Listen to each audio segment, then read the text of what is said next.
Tuhan berarti menebus. tidak semua orang Kristen masuk surga, benar? Benar, nggak semua. Lalu untuk apa Yesus menebus kalian kalau gitu? Ya untuk menebus dosa. Kan gini, Hmm.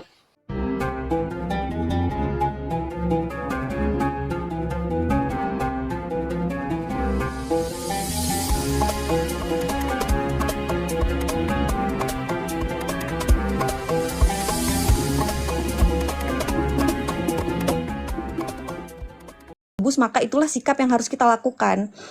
Karena keadilan Tuhan tuh tetap harus bekerja. Siapa yang berdosa harus mati dan dihukum.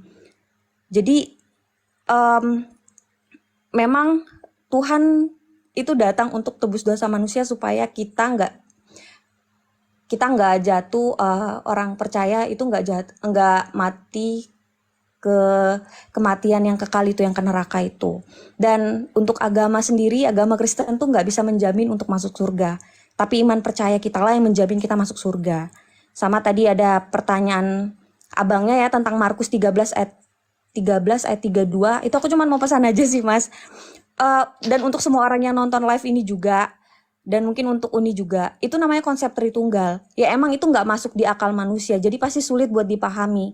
Karena iman percayalah kita itu sendiri yang bisa buat kita tuh mengerti. Karena sebagai manusia itu terbatas untuk melampaui apa isi pikiran Tuhan. Karena kalau akalnya Tuhan bisa ditembus sama akal manusia, maka Tuhan tuh bukan Tuhan. Gitu. Dan firman itu harus diterima lewat otoritas. Jadi referensi itu bisa dari mana aja, tapi firman Tuhan itu nggak bisa dipakai untuk menyerang. Jadi kalau mau debat Alkitab itu nggak bisa asal comot satu ayat, karena bakal berbeda banget artinya kalau dibaca secara keseluruhan dan kalau cuma dibaca sepotong-sepotong. Bahkan orang yang udah baca sampai habis aja maupun orang yang udah berkali-kali baca aja itu belum tentu paham apa arti yang ada di Alkitab. Karena untuk mengerti itu memang kita butuh hikmat. Jadi bukan hanya lewat pengetahuan secara manusia aja, karena memang Tuhan yang ngasih hikmat ke kita sendiri buat kita bisa ngerti apa isi yang ada di dalam Alkitab itu.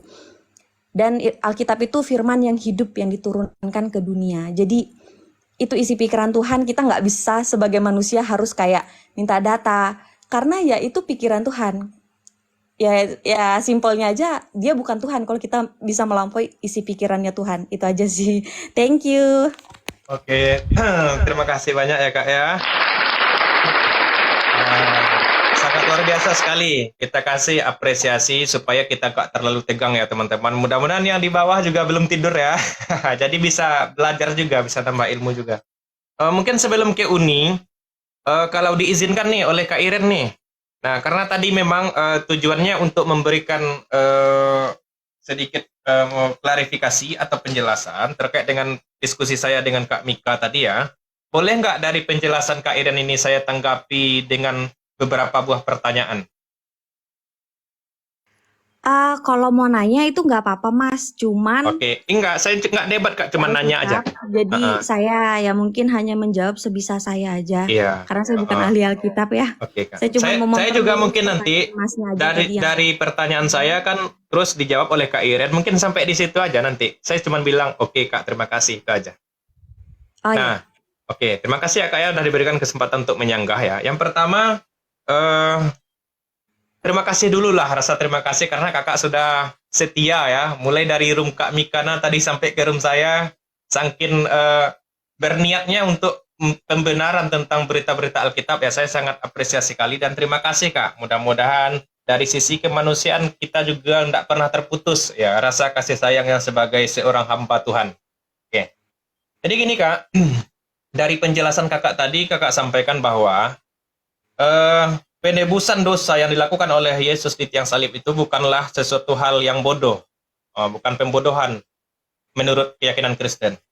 Nah, kalau boleh saya tanggapi, pertama dulu nih, sebagai seorang Muslim ya, jujur saya secara pribadi saja, jujur, tapi ini nggak perlu juga sih kakak perdebatkan, cukup didengar aja. Jujur secara pribadi, perbuatan yang seperti itu hanya saja tidak saya imani, bukan berarti saya mengatakan itu perbuatan bodoh gitu kan. Nah, itu yang pertama. Yang kedua, tadi kakak katakan bahwa upah dari dosa itu adalah maut yang harus ditebus Yesus di tiang salib, kan seperti itu. Makanya Yesus yang diyakini sebagai Tuhan itu menurut iman Kristen turun ke dunia agar bisa menebus dosa manusia. Oke, Yes. pertanyaan saya nih yang pertama, ini sudah kami diskusikan tadi sama Uni pertama. Eh, Kira-kira nih, menurut Kak Iren, ketika Yesus mati di tiang salib untuk menebus teman-teman, orang-orang yang percaya kepada Yesus, nah, itu pada hakikatnya yang mati manusia atau Tuhan? Maksudnya di dalam bentuk ini si Tuhan Yesusnya kah yang dibicarakan? Ya, itu kan, mohon maaf dulu, saya potong dikit. Yesus kan mati itu di tiang salib, ya kan? Mati di tiang salib. Dengan cara mati di tiang salib itulah makanya dosa orang-orang yang percaya kepada Yesus itu terampuni, diberikan keselamatan, termasuk Kak Iren, benar? Yes. Nah, pertanyaan saya, bukan ke saya pausnya, saya kira ke saya. Ya, Nah, ke Masnya pertanyaan jawab. Kan saya, itu saya jawab pertanyaan Masnya tadi. Nah, ke Iren pausnya, tapi airnya ke kita, airnya nyiprat ke kita. Iya, saya tapi kira ke saya tadi. diskusinya sama host aja, Uni. Oke. Karena dia jadi kan gini, Pausnya ke Iren, tapi tadi. airnya ke kita kok, aman. Lanjut. Oke.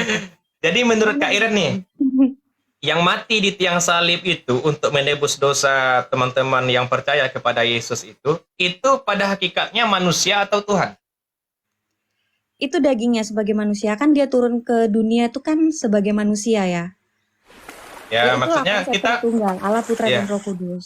ya maksudnya Kak, kita nggak bahas kedagingan ataupun darah atau tulang ya. Kita Iya, bahas saja daging. secara umum. Nah, yang mati itu manusia atau Tuhan? Itu aja.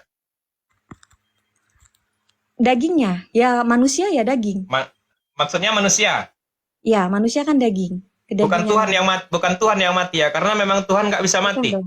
Kalau Tuhan yang mati, dia nggak mungkin bangkit lagi. Oke, benar. Kan dia Tuhan yang hidup, yang kami percaya Oke. seperti itu. Nah, timbul pertanyaan baru, Kak. Kalau begitu, menurut saya nih dari jawaban Kakak, kan yang mati itu manusia bukan Tuhan. Karena Tuhan sejatinya nggak bisa mati.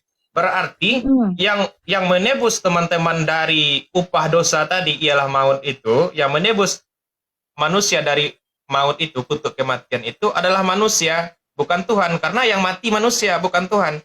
Kalau kita mengatakan kita ditebus oleh Tuhan, mestinya yang mati itu Tuhan. Ini yang mati manusia loh. Berarti yang nebus kita manusia apa Tuhan? Gimana, Kak? Kembali lagi ke konsep awal. Itu namanya Tritunggal. Yang saya bilang tadi, Tritunggal itu susah banget untuk dipahami, Mas. Karena itu udah akalnya Tuhan sendiri. Gitu. Kan Tritunggal itu Allah, Putra, dan Roh Kudus. Oke, mungkin pelan-pelan aja, Kak ya. Mungkin pelan-pelan ya. Saya ulangi sedikit. Yang mati itu Tuhan ya. Yang mati itu manusia ya, bukan Tuhan ya pada hakikatnya. Kenapa? Yang bukan mati di Tuhan. tiang salib itu hakikatnya manusia atau Tuhan? Hakikat. Kita Manusianya bicara yang hakikat. mati. Manusianya manusia. yang mati. Ya. Berarti pada hakikatnya yang menebus dosa teman-teman Kristen itu pada hakikatnya manusia atau Tuhan? Ya Tuhan dong.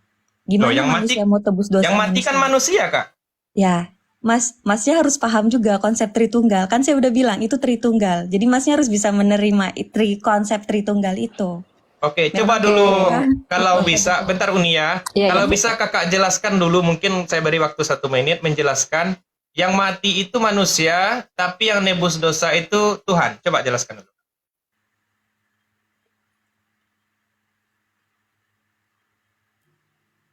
Ahmad minta jelasin Kak Iren maksudnya gitu loh. Enggak, minta Kak Iren jelasinnya jelaskan. ke saya atau ke Uni? Iya, Kak Iren, Kak Kak Iren yang jelasin, bukan saya. Itu kan yang mati kan manusia pada hakikatnya, bukan Tuhan. Karena Tuhan nggak bisa mati. Nah, tiba-tiba Kak Iren mengatakan bahwa yang menebus dosa itu bukan manusia, tapi Tuhan. Itulah konsep Tritunggal. Bisa nggak dijelaskan, Kak? Mungkin 1 menit saya kasih kesempatan. Oh, mau dijelaskan konsep Tritunggalnya? Nggak, maksudnya konsep manusia itu yang nebusnya Tuhan, tapi yang mati manusia gitu. Jadi gini Mas, Tuhan Yesus itu kan Tuhan. Jadi kan Tritunggal itu Allah, Bapa, Putra, dan Roh Kudus. Nah, Tuhan Yesus datang ke dunia itu ya sebagai manusia, dia juga lahir dari rahimnya Maria. Dia juga lahir, dia juga besar, dia juga makan. Nah, jadi itu kan sifat sebagai manusianya. Terus yang disalibkan ya manusianya dong. Tapi ketuhanannya kan nggak mati. Ya. Yang mati hanyalah dagingnya aja, manusianya aja. Tapi ketuhanannya dia itu Berarti nggak. yang nebus dagingnya atau manusianya atau Tuhan yang nggak bisa mati tadi yang nebus? Jadi Mas, itu namanya konsep Tritunggal. Tritunggal itu kan Oke. Bapa, Putra, dan Roh Kudus. Putranya itu sebagai manusia. Nah, jadi itu jadi satu kesatuan. Jadi Oh, walaupun berarti Kak, gini. manusianya yang mati, tapi dia tetap Tuhan gitu. Berarti ya kesimpulan yang saya tangkap di situ kan konsep Tritunggal, ada Bapa, ada Putra, ada Roh Kudus. Berarti yang menebus manusia dari dosa itu bukan Bapa, bukan Roh Kudus, tapi Putra. Enggak dong, Tuhan dong yang menebus dosa. Bentar dulu Kak. Konsep Tritunggal ada 3, benar? Bapa, Putra, Roh Kudus. Bapa, Putra, Roh Kudus. Yes. Nah, yang mati sebagai penebus di tiang salib itu yang mana? Yang Bapa kah atau yang Roh Kudus atau yang Putra? Dong, yang manusia. Oke, Yang sebagai berarti manusia. dosa manusia itu ditebus, yang nebusnya Putra, bukan Roh Kudus, bukan yang Bapa. Yang menebusnya ya Tuhan itu sendiri. Cuma Ya maksudnya yang Putra kan? disalibkan itu manusianya, Putra. dagingnya. Putra. Putra. Berarti Allah nggak berperan. Berarti Bapa nggak berperan, Roh Kudus nggak berperan sebagai penebusan dosa. Ya, Karena yang berperan mati dong. Putra loh. Kan satu kesatuan, Mas. Gini, Mas. Sebenarnya kalau konsep Tritunggal ini mau didebatkan, itu tuh bakal susah masuk akal manusia. Karena Itu itu misteri, Rahmat, kata Bapak. Coba dulu Uni dulu. karena Izin ya Kak Iren, Uni dulu. Kasih dulu Ya. kesempatan Uni. Kalau Uni gini aja sih, simple. Mungkin ini cuma 2 menit sama Mbak Iren sih, nggak lama. Mbak Iren tadi pernah bilang bahwa dosa itu tidak bisa tidak bisa dihapus tanpa kematian. Harus kematian yang menghapus dosa, benar nggak? yes, benar. Nah, ketika Mbak Iren udah ditebus Yesus nih, orang Kristen semua ditebus Yesus nih, Mbak Iren kalau sudah ditebus itu pasti hidupnya benar atau bisa berdosa? Pasti berdosa. Namanya kita kan lahir ke dunia kan udah berdosa, Uni. Dosa Nah, itu kan pilihan kita. lah dosa mau itu kita- ditebus pakai apa lagi? Kan cuma kematian yang bisa menebus. Ya kematian yang kekal, neraka. Kan Nah, Tuhan berarti Yesus- tidak semua orang Kristen masuk surga, benar? Benar, nggak semua. Lalu untuk apa Yesus menebus kalian kalau gitu? Ya untuk menebus dosa kan gini. Hmm. Anak bayi baru lahir tuh aja kan udah berdosa. Itu di kami. Ya, dalam Kristen Karena kalau ini dosa menarik nih. keturunan. Anak bayi Karena yang baru lahir sudah berdosa, benar? Ya. Bentar dulu Uni, satu-satu. Nanti itu Ya, mantap. pertanyaan kedua. Iya, ya. Itu pertanyaan dari Rahmat aja nanti itu. Terus lanjut. Karena dosa keturunan. Dikunci aja nanti. Biar nggak Karena dosa lupa. keturunan kan Uni. Dosa Si- keturunan, Adam, dosa awal. Betul. Jadi anak bayi lahir pun itu udah berdosa. Nah, Mm. dulu di perjanjian lama untuk menebus dosa itu kita tuh mesti pakai korban bakaran Korban kan. domba, ya. Binatang-binatang yang nggak bersalah. Mm-mm. Tapi dan ajaran ini perjanjian lama Mm-mm. itu kan masih Taurat ya. Itu kan banyak yang nggak sesuai juga. Ya. Nah, jadinya Tuhan Yesus datanglah di Injil. Itulah pas Tuhan Yesus datang, itulah Injil.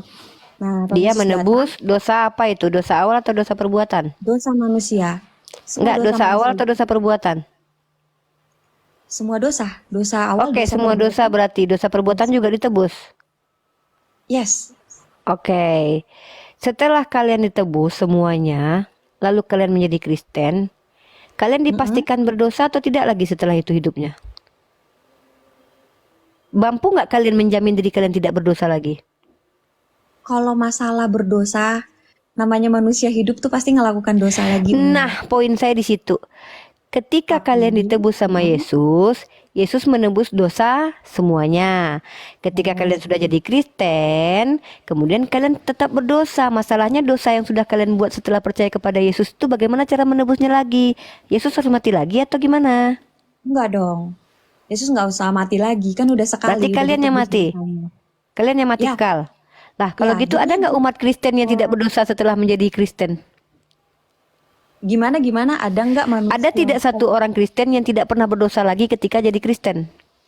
Kalau itu saya nggak tahu Uni, karena saya bukan peneliti ya, Karena yang nanyain bertentangan, satu-satu. bukan peneliti. Ini bertentangan dengan manusia sudah kena dosa, sudah berpotensi berdosa. Kalau Anda mengatakan bahwa manusia itu semuanya jadi Kristen tidak berdosa lagi, mereka sudah berubah jadi malaikat di dunia. Tunjukkan saya gini, satu orang saja. mungkin izin Uni, Kak Iren, saya perjelas mungkin pertanyaan Uni ya.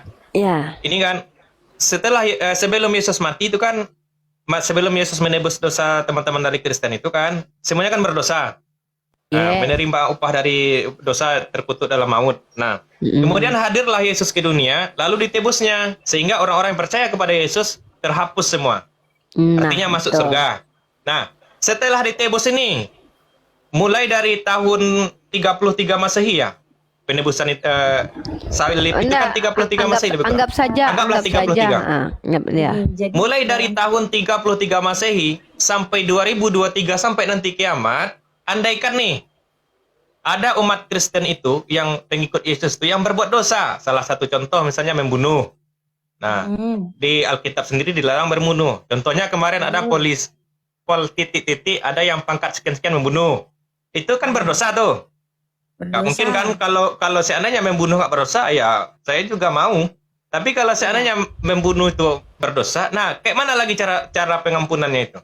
Ya, karena kata Iren, dosa itu tidak bisa diampuni kalau Tuhan tidak mati, kalau tidak dihukum mati gitu. Enggak, bukan Uni. Jadi upah dosa itu adalah maut. Tuh. Nah, untuk menghapuskan dosa itu adalah kematian. Harus maut. Harus Nah, dibayar kematian. makanya kematian siapa lagi yang harus ditumbalkan untuk mengampuni dosa kalian yang adalah Kristen tapi pernah berbuat dosa? Karena tidak ada dosa besar, dosa kecil kan? Ya. Nah, ini makanya- Iren contohnya nih, Rahmat dengar ya, ini doktrin loh ya. Ini saya boleh Iren nggak ini kan ngomong Kristen, dulu? nggak sedikit biar lebih pas. Oke. Iren Silakan. kan Kristen. Lalu ketika Iren menjadi Kristen, Iren itu hanya sedikit saja menginginkan dalam hati saja itu sudah berdosa. Mencuri permen di Alfamart itu sudah berdosa dan upahnya adalah maut. Sepakat atau tidak? Nah, Sepakat. jadi ketika semua orang Kristen itu menjadi Kristen sudah diampuni dosa oleh Yesus, kalian kan tidak bisa menghindari dosa karena kalian manusia yang sudah terputus Ya, benar. kemudian dengan Tuhan. Nah, bagaimana caranya kalian diselamatkan lagi oleh Yesus? Siapa lagi yang Itulah. mati setelah itu? Oke, itulah selama kita hidup, kita tuh masih punya kesempatan untuk bertobat. Pertobatan Bisa itu bertobat? ya, kenapa? Bisa bertobat berarti? Ya bisa dong Umi. Loh, kata Iren kan tadi dosanya tidak bisa diampuni kalau tanpa pembunuhan. Gimana ini? Tanpa pembunuhan. Saya nggak bilang gitu. Maksudnya Upah tanpa dosa maut itu gitu. adalah Upah maut. dosa adalah maut. Jadi dosa itu tidak akan diampuni kalau tanpa ada maut. Makanya Yesus jadi maut. Loh, kalau bisa pertaubat kan ya Enggak, ngapain salah Yesus ini. maut dari awal? Salah Uni pengertiannya. Jadi upah dosa itu adalah maut. Dosa itu nggak bisa ditebus tanpa dosa itu harus ditebus dengan adanya kematian. Ya. Nah, makanya kalau siapa yang lagi menebus setelah Iren berdosa ketika jadi Kristen? Ya diri kita sendiri. Nah supaya kita Jadi Iren masuk neraka gitu? kan ada namanya pertobatan Uni. Oh, Berarti gini boleh mungkin bertobat? gini Uni. Mungkin gini Uni. Cara penghapusan dosa dalam iman Kristen itu ada dua. Yang pertama ditebus oleh Yesus, itu berlaku untuk orang-orang saat Yesus disalib dan sebelum itu. Tapi setelah Yesus disalib sampai hari kiamat itu dengan cara taubat, benar? Enggak. Ah. Jadi Tuhan Yesus itu datang untuk menebus dosa Gimana ini? kita. Jadi gini Uni. Ini mungkin agak membingungkan ya karena Uni kan Emang bukan bingung orang Kak, Kristen. saya Iya aja memang udah bingung, mulai kami minder. bingung. Jujur, Tidak saya bisa dari tadi juga udah mau tidur nggak jadi tidur nih. Nah, nggak apa-apa. Saya ngertiin aja karena ya saya juga kalau diajak bahas tentang Al-Quran saya juga nggak ngerti karena saya bukan orang Muslim. Nah, jadi saya nggak apa-apa, saya ngerti aja itu. Cuman saya menjelaskan secara pengetahuan saya aja ya Uni. Jadi Tuhan Yesus tuh kan memang turun untuk menebus dosa kita sebagai manusia. Betul. Jadinya kita yang maksudnya setelah Tuhan Yesus mati itu, terus kita manusia-manusia yang hidup ini, kita kan melakukan dosa lagi kan. Ya, benar. Selama Iya. kita hidup itu, kita masih tandanya kita masih punya kesempatan untuk bertobat. Nah, di pertobatan itulah kita untuk menghapus dosa-dosa kita. Cara Ya, mati? Karena Tuhan Yesus sudah menjaminkan. Enggak dengan cara mati? Enggak dong. Terus? Karena Tuhan Yesus sudah menjaminkan. Kan Tuhan Yesus sudah mati. Ya Minta berarti ampun. bertobat. Sudah menjaminkan. Bertobat Makanya berarti? Iya. Oh berarti Ya, bisa. makanya dari tadi Kak saya bilang cara pengampunan dosa dalam Kristen itu ada dua. Yang pertama ditebus oleh Yesus. Yang kedua, seandainya setelah penebusan itu masih ada yang berbuat dosa dengan cara taubat lagi kan? Iya, pertobatan lagi. Nah, Tapi dosa ya udah ditebus sama Tuhan Yesus. terus taubat untuk apa Kak? Ngapain tobat kalau gitu sayang? Gini. Jadi gini, kan upah dosa itu kan adalah maut ya. Iya, Dan dosa itu sayang. harus ditebusnya dengan kematian. Dengan kematian. Nah, Betul. Tuhan Yesus kan udah turun tuh. Udah Udah datang tuh. Udah mati. mati tebus dosa kita. Terus Tapi kan kamu kita berdosa manusia lahir kan berdosa lagi. lagi. Nah, Terus, tapi dengan kematiannya Tuhan Yesus itu, Tuhan Yesus sudah menjamin kita. oh walaupun Sudah berdosa menjamin. tetap masuk surga gitu. Ya, kita berdosa kan tapi ada Oh. pertobatan. Oh, Makanya jadi kan kita, setelah Yesus mati, kalau kalian berdosa lagi, tinggal tobat, berdosa lagi, tinggal tobat, berdosa lagi, tinggal tobat gitu. ya bukannya memang yang dilakukan manusia adalah bertobat supaya dia bisa Iya, masuk surga. ya berarti memang begitu. Ya, betul. Ya berarti benar kata Rahmat, ada dua cara penebus pengampunan dalam Kristen. Satu ditebus dengan kematian, yang kedua dengan tobat. Benar nggak? Gimana ya? Ah, Saya juga jadi gimana bingung ya? lagi nih jelasin. Saya juga bingung ini. Jadi gini Kak, ini Kak Rahmat Iren. aja yang nggak bingung kayaknya nih. Gini Kak Iren, ini nih, kalau seandainya pertanyaan saya ya, kalau seandainya dosa semua manusia itu bisa diselesaikan dengan penebusan Yesus, lantas untuk apa fungsi taubat? Kita balik.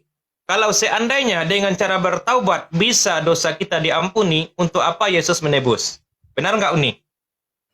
Oke, Iya. paham. Saya kasih dalil aja ya, karena saya mau sholat subuh ya Mbak Iren ya. Di sini udah jam 4:07, nanti Iya. jam 4:34 kalau nggak 42. Mungkin bentar Iya. lagi nih. Mungkin Jadi ini yang terakhir naik teman-teman. Mudah-mudahan besok pagi ya, besok siang atau malam bisa kita gabung lagi. Iya, insya Kalau- Allah kita melakukan pelayanan lagi ya. Kami akan melakukan pelayanan lagi dengan Rahmat nih. Pelayanan luar biasa ini ya. Jadi ini saya kasih dalil aja langsung sama Kak Iren ya. Nih, mohon maaf ya. Gimana tuh nih? Saya mau Kak Iren lihat aja ini. Nah, Kak Iren pernah tidak dengar salah satu wanita pesundul ya? Sorry kita ganti bahasanya ya, karena TikTok ini sangat sensitif ya. Pernah dengar nggak Maria Magdalena? Maria Magdalena ya. Jadi wanita itu diampuni oleh Yesus, benar nggak? Nah, tahu tidak apa alasan wanita itu diampuni? Kenapa Uni? Tahu tidak alasan wanita itu diampuni? Seperti yang saya bilang di awal, saya bukan ahli Alkitab ya, Uni. Oke, Saya juga belum kita selesai suruh baca. Yesus jawab aja ya. Saya nggak mau berasumsi karena ini kan kitabnya teman-teman Kristen, ya. Nah, ternyata di dalam kitabnya teman-teman Kristen itu, Yesus mengatakan begini, wanita ini telah diampuni karena dia banyak berbuat kasih, bukan karena bertobat, tapi karena banyak. Bentar, nih saya kasih datanya. Ini sama seperti wanita yang bernama Rahab. Nih ya, nih kamu lihat Lukas pasal 7 nomor 47. Ya, nih. Sorry, kelihatan. Silakan kamu jelaskan ayat ini, karena kami memang tidak punya Roh Kudus dan kami bukan orang Kristen, jadi wajar kalau kami tidak tahu dan tidak paham. Tapi kalau secara tekstual, ini tertulisnya begini. Silakan dijelaskan saja. Ini adalah peristiwa di mana seorang wanita, Maria Magdalena, ya, Maria Magdalena ini adalah wanita pesundul dalam iman Kristen. Dia juga yang mengatakan kepada waktu Yesus itu bangkit dari ketiga, kata mereka, kata teman-teman Kristen, dia juga yang mengatakan mayat Tuhanku telah dicuri. Dia juga itu Maria Magdalena, oke? Apa kata Yesus tentang wanita ini? Sebab itu aku berkata kepadamu, dosanya yang banyak itu telah diampuni. Apa alasan dia diampuni? Bukan karena Yesus mati di tiang salib, sayang. Bukan karena dia beriman kepada Yesus juga, tetapi sebab ia telah banyak berbuat kasih. Ini kata Yesus, bukan kata saya loh ya. Tetapi orang yang sedikit diampuni, sedikit juga yang berbuat kasih. Makanya saya selalu berkata, mohon maaf, saya tidak sedang mengklaim ya. Kalau kita lihat ajaran doktrin teman-teman Kristen bertentangan dengan Al-Quran, tapi kalau kita lihat ajaran Yesus sejalan dengan Al-Quran, di mana di dalam Islam itu amalan baik itu mampu menghapus dosa. Sebagaimana wanita sundul ini diampuni dosanya karena banyak berbuat kasih. Bahkan dalam kitab kalian tertulis orang yang sakit juga diampuni. Kenapa dalam Islam orang sakit juga sebagai penggugur dosa? Itu kenapa saya katakan kalau melihat doktrin gereja jelas ajaran kita bertentangan.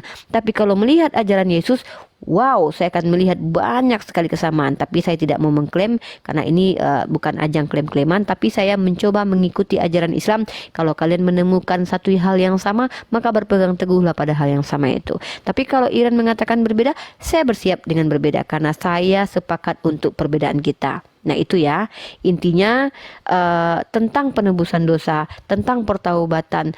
Saya banyak sekali bisa menunjukkan kepada Iren ayat di mana Yesus mengampuni banyak sekali orang tanpa kematian dia. Ya, dia tidak mati. Kemudian asbabnya wanita yang bernama Rahab, kenapa dia diselamatkan oleh Tuhan? Karena dia berbuat baik kepada orang-orang Israel yang sembunyi di rumahnya. Padahal wanita ini seorang pesundul. Nah, jadi perbuatan baik menurut Yakobus, iman tanpa perbuatan artinya mati. Maka sebenarnya perbuatan mempengaruhi keselamatan. Tapi Martin Luther mengatakan surat Yakobus sebagai surat jeram atau surat yang diragukan. Karena Martin Luther menggusung doktrin bahwa kalian diselamatkan oleh kasih karunia. Itu siapa yang mengajarkan? Paulus. Sementara Yesus mengajarkan apa? Diampuni karena berbuat baik. Nah, jadi silakan bantah saya, tapi pakai data. Saya tidak akan menolak iman kalian sebagai teman-teman Kristen yang memiliki doktrin. Tapi berkali-kali di hadapan saya banyak teman-teman Kristen yang doktrinnya dihancurkan oleh isi kitabnya sendiri. Secara tekstual maupun kontekstual. Oke, terima kasih buat Rahmat. Terima kasih Uni, Mbak Iren. izin Uni, siap. mungkin 1 menit ya kepada Kak Iren, Boleh, mungkin boleh. biar adil. Boleh. Oke, 1 siap menit, Uni, Kak. tunggu. Silakan Ya, menyanggah. terima kasih buat kesempatannya lagi ya. Makasih juga Uni. Di sini ya seperti dari awal ya, saya nggak ada niat buat debat karena kayak saya bilang firman itu bukan untuk diperdebatkan karena firman diterima lewat otoritas. Dan saya di sini minta naik karena mau memperjelas ke Bang Rahmat aja dari live-nya Mbak Mika tadi itu.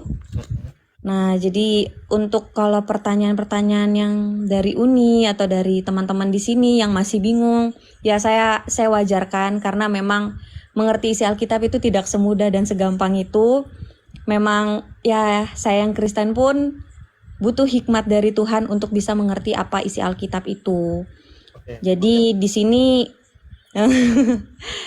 kalau saya pahamin sih kalau ada yang salah paham atau yang nggak terima itu nggak apa-apa sih.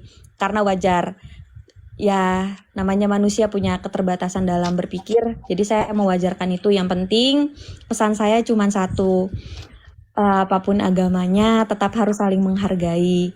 Ya agama Islam punya cara pengajarannya sendiri, agama Kristen juga punya pengajarannya sendiri. Begitu juga dengan agama-agama lain. Jadi ya tetap saling menghargai aja. Thank you. Itu aja sih Uni. Mungkin jadi tadi karena Uni udah ada 1 menit, Kak Iren 1 menit, saya juga 1 menit ya, izin ya. Oke, Nah, boleh. Pertama saya sampaikan ke Kak Iren dulu lah, karena dia adalah tamu itu bagaikan raja ya. Gini. Jadi gini Kak Iren, terima kasih banyak udah bermurah hati untuk berbagi di room ini ya, berbagi ilmu dan pengalaman. Mudah-mudahan bagi kami dan bagi yang menonton bisa mengambil baik dan membuang buruknya. Karena dari sisi yang disampaikan tidak mungkin semuanya baik dan tidak mungkin semuanya buruk. Nah, gitu. Itu yang pertama. Yang kedua, kalau seandainya nanti Kak Iren berkenan, aktifkan juga notifikasi dari kami. Nanti kalau Kak Iren nggak gabung, sebetulnya dari jawaban Kak Iren tadi masih ada 2 tanggapan saya lagi.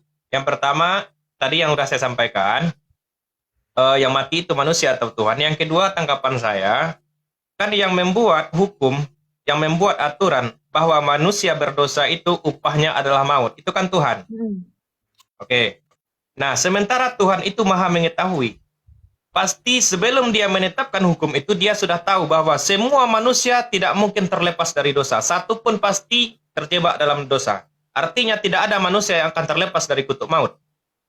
Nah, lantas jika Tuhan itu maha mengetahui dan dia sendiri yang membuat hukum bahwa bahwa dosa harus diupah dengan kematian, diupah dengan maut. Nah, sehingga dia tahu bahwa tidak seorang pun yang bisa selamat dari dosa, sehingga harus masuk ke dalam kematian. Nah, akhirnya dia sendiri sebagai Tuhan yang harus turun ke dunia untuk menebus dosa manusia tersebut. Karena tidak ada darah yang suci kecuali darah Tuhan. Nah, pertanyaan saya yang kedua, tapi nggak usah sekarang kita bahas. Kalau seandainya Tuhan itu maha mengetahui, dan yang membuat hukum itu adalah Tuhan, yang membuat hukum penebusan dosa dengan maut adalah Tuhan. Nah, kenapa harus seribet itu? Padahal, setelah penebusan, Kak Iren berbuat dosa bisa diselesaikan dengan taubat. Kenapa tidak langsung saja dengan taubat? Kenapa harus ada penebusan dengan nyawa? Kalau seandainya Tuhan itu maha mengetahui. Yang kedua tanggapan saya. Yang ketiga, tadi Kak Iren mengatakan bahwa kita tidak boleh membaca Alkitab itu hanya satu ayat, mencomot-comot ayat. Nanti mudah-mudahan ada waktu kita untuk bertemu lagi.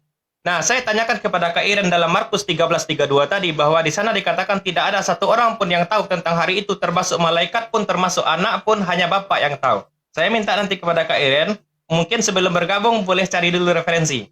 Yang dimaksud dengan anak itu, ada nggak ayat lain yang menjelaskan anak itu siapa? Apakah Yesus atau manusia pada umumnya? Itu saja mungkin. Terima kasih banyak. Mungkin Ya, teruntuk ini Uni, Yes. Uni, nanti saya DM Uni ya. Siap, Saya DM siap, Uni siap, untuk siap, melanjutkan silaturahim.